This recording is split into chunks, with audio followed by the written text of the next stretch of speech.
magistrate reached a verdict. I have guilty or innocent. Spare me this mockery of justice. So you had a lady talk to you about chemtrails. Chemtrails, yes. Do you like chemtrails? No, man, it fucking infuriates me. Okay, so chemtrails. Uh-huh. I'm just gonna tell you what I think chemtrails are. Okay. Based on this conversation from the lady, or and my former knowledge of other crazy people. Okay, all right, let's do it. So the planes fly over us, no matter Yeah. where we are, even if we're in rural Ontario. Yeah. Which would be impossible to blanket us with any kind of chemical. But well, that's fine though, whatever. Just, all that they don't aside, they just gotta fly over maybe if you put one it into place. the atmosphere and I could see the plane from 200 miles away, and maybe it would just have, I don't know, maybe it like turns into an aerosol.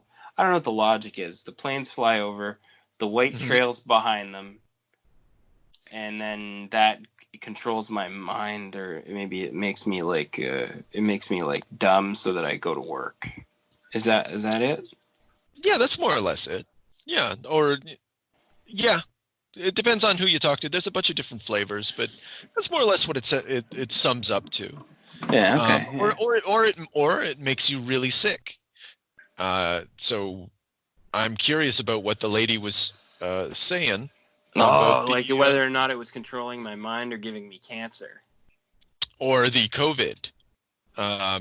Maybe they're just spraying the COVID over us. Yeah. Oh shit. That's right. I should have flushed it out. Oh, that's too bad. She's been okay. So the individual saw a lot of them and was concerned. Yes, she claimed that they had stopped all the flights, so there wasn't any possible way for us to see planes overhead. Which I'm pretty sure that's not what happened. That's rock solid. So the only excuse for planes flying overhead would be for them to deposit chemicals onto us. Okay. Yeah. Well, I like that. There's a reasoning process in that. It just has a faulty premise. Well, they didn't stop all the flights. They didn't stop all the flights. Yeah, there's lots of flights. Oh, yeah. Fucking people. And what do you think that white stuff is behind the planes? You know, the funny thing is, I'm sure Google could tell you what that is. But that's not the way of the conspiracy theorist, right? No, well, it's not just okay. I'm gonna display my tremendous ignorance on the subject. I did look up what those things are, like the trails behind the airplane. Okay. They're called contrails. I forget what that means though. I think it's just air being stirred up. I think at a certain altitude in a certain condensed atmosphere, like or like if it's very wet. Like a water vapor going through the jet engines, Yeah, if I remember correctly, that's more or less the explanation. Someone might be shaking their head at me right now, but it's something really benign. So like whatever the explanation is, it's just benign. Like the airplane with a powerful engine creates a disturbance in the atmosphere, and it produces a white trail that sometimes dissipates. Takes a while to dissipate. So that's fine. The conspiracy people won't deny that contrails, like the normal trails exist, but they'll say that there are special chemtrails that you can see differences in. So they have a way of seeing, that they believe is valid. But like I don't know, it's like reading fucking tea leaves, man. Like the whole thing has this. It's got this whole medieval, like essentially when I hear someone talking about chemtrails, especially in the way that you just described, I think of like someone coming up to me and say, there's a bad air out there. The omens are not looking good. The sky is angry. Like that's all I really hear from them. Like it's a substitute for a mythological religious sensibility. They, you know, like they're looking for signs, and they find a sign in the sky, and it is the thing that explains illness, and I don't know, evil. I feel like chemtrails can be lumped into a specific group, though, of these type of topics. It's very persuasive. I'm not persuasive. Pervasive. It's not persuasive. It's a very common conspiracy theory trope. Like you're right. Like not everyone in that way of thinking will believe in the chemtrail aspect, but it plays a major part. You'd be surprised how often it turns up. Well, I don't remember what it was called, but you remember that radio show we used to listen to? Oh yeah, man. Coast to Coast. Is that what it was called? Yeah, Coast to Coast AM with George first with Art Bell and later, unfortunately, with George Norrie. Art Bell, yeah. So that chemtrails are the same thing as hidden alien carcasses in Area 51, belong lumped in with Yeti sightings, perhaps Loch Ness Monster, and my personal favorite, El Chupacabra. El Chupacabra. I don't know if it has anything to do with Loch Ness and Bigfoot. It doesn't have anything to do with that. I just feel like it's in the same vein of thinking. When you believe one, you may as well be a part of it all. And that's actually, like, sociologists have recognized that if you're inclined to believe in there's a what's the word for it? Forteania is kind of the heading for all that stuff. So if you believe that, but more than anything else, if you believe that in one conspiracy, you're going more likely to believe in another sort of big conspiracy. They kind of overlap and infect one another. It's more like an anti-vaxxer is probably also going to hold some sort of other conspiratorial belief. Interesting. But what kind of person are you if you're just highly entertained by all that? Oh, I think you're someone capable of maintaining an ironic distance. Hopefully that's the case for me. Yeah.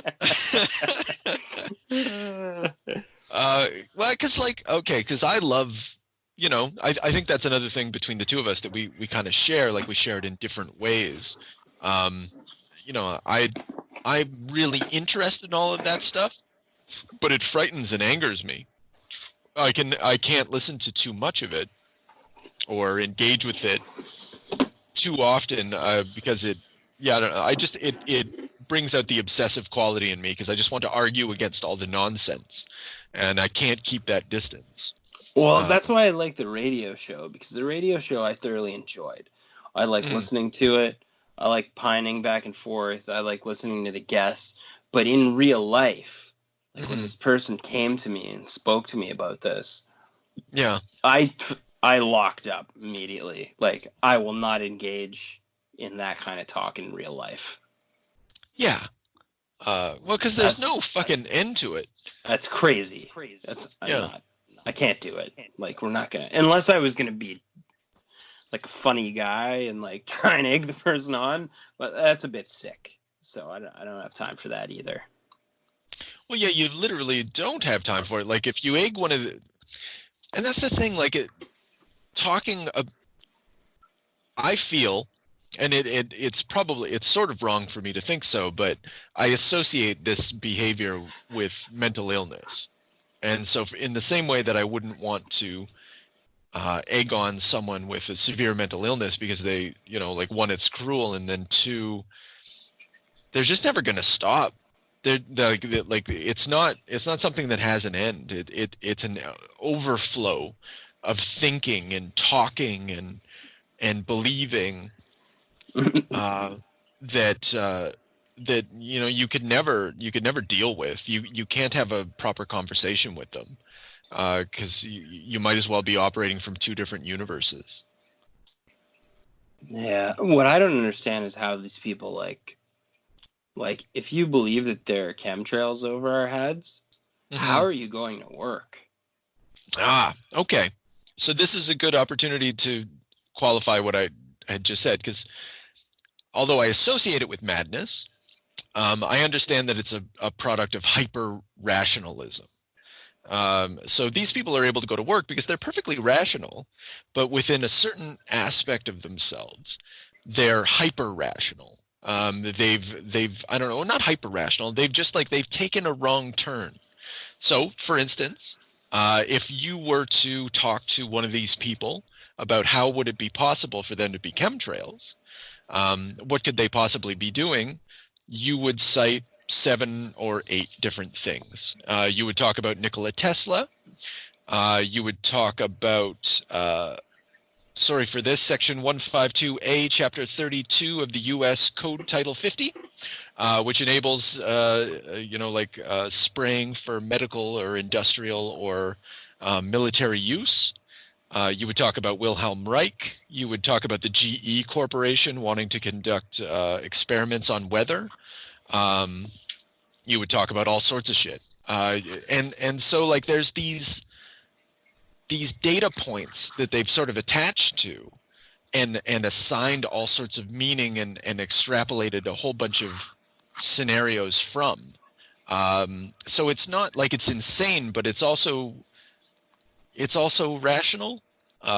So yeah, they can go to work. They can live an everyday life. Like I've talked to people and I'm not gonna lie to shocked you. Like if you pulled some of those cards on me, I'd be stumped. Yeah, for sure. And you'd be like, well, what about this and what about that?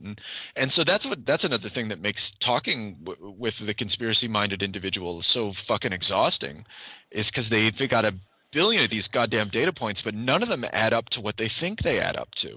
And to engage with them is to like go down this rabbit hole of fucking inane, stupid, like whack-a-mole. It's like, no, that's dumb. That's dumb. That's dumb. Oh, you got a good point there, but that's dumb. So, Wow. yeah, it's very frustrating. You can see why I get frustrated, because that's what I hear, and that's what I immediately think. So now I shut down. Oh, that's good. Like, well, I had a guy working with me who, straight up 9/11 inside job, Dick Cheney. Like he believes it. It was a demolition. It was a controlled demolition. He didn't go so far as to say there were no airplanes, but he probably would have went there. And I just wouldn't talk with him. He kept trying to bring it up with me, and I was just like, I disagree with you on a fundamental level, but we are not talking about it, because, we're never going to come to common ground on that. The YouTube video. Remember I got you hopping mad with that YouTube video? Which one? The controlled demolition YouTube video? Fucking yeah, man. That is not my favorite thing. It's fucking, it looks like a demolition, like a building demolition. Therefore, it must have been. Which is more or less what it all amounts to. Coronavirus update. Still happening. Yeah. The last thing that people, so they heard our other issue 26 or episode 26. Okay. And then a month from now, they're going to hear the sequel to that. But this is a sequel to The Future. Agreed. Yeah. So it's getting, well, I don't know. I'm frightened a bit. Okay. Like, I don't want to get it and give it to somebody that's going to die. That's fair. Yeah, no, everybody's being real careful. It's No, they're not, though. They're dumb fucks.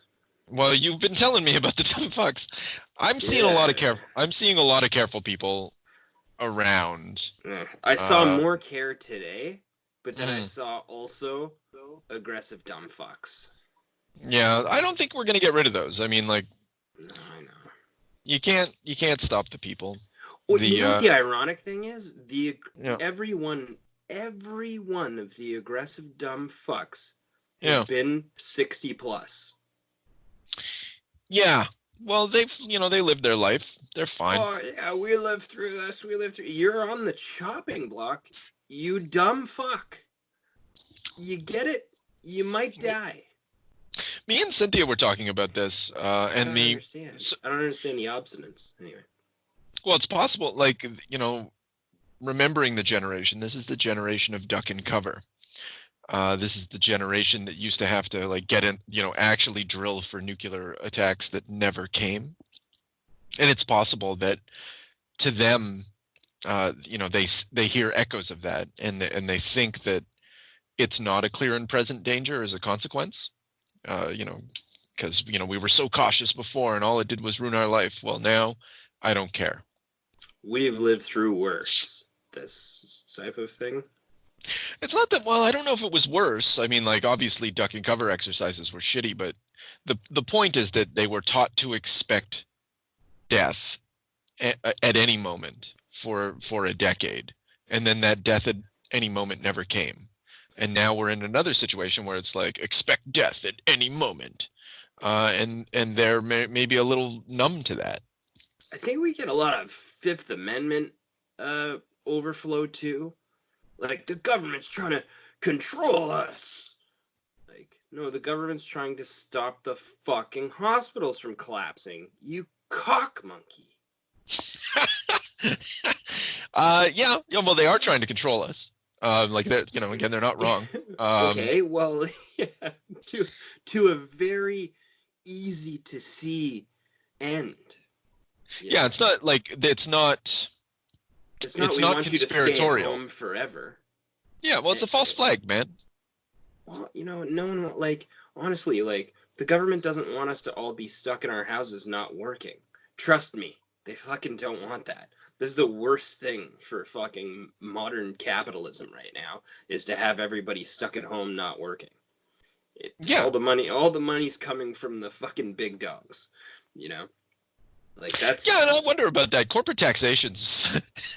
I would wonder, actually, whether, like, if corporate taxation is actually the primary revenue source for government at a time like this, and whether or not they're really shitting their pants that, I don't know, Amazon isn't paying their fair share. Like, where does no the money fucking corporation that's paying their fair share, and I think that's a fucking probably going to be a real wide-eyed fucking problem after this. Yeah, I think so too. Yeah, anyway, let's be real. I'm probably going to lose my job. My job is predicated upon providing social services to individuals, and you can't give social services to someone under lockdown. Anyone out there who thinks I'm being callous when I talk about these things, it's almost certainly going to affect me drastically financially.